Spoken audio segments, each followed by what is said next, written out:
নাই করো, আমাকে বেহেশত দেও আর জাহান্নাম দেও। ও বিবি আমি আমার মাওলার ইবাদত ছাড়ব না। এই কথা বললেন পাগল এমন কান্নাই শুরু করে দিল, মাওলার রহমতের দরিয়ায় জোশ বেড়ে গেল।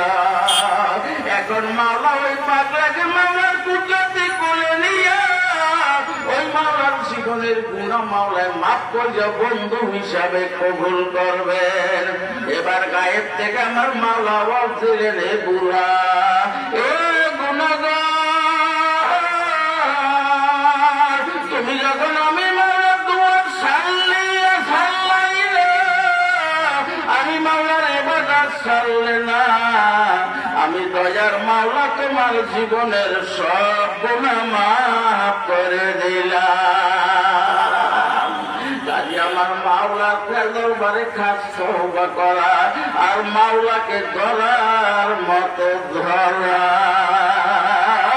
এই মাওলার জন্য যখন সব কাজ করব, ইন্না সলাতি ওয়া নুসুকি ওয়া মাহইয়ায়া ওয়া মামাতি লিল্লাহি রাব্বিল আলামিন।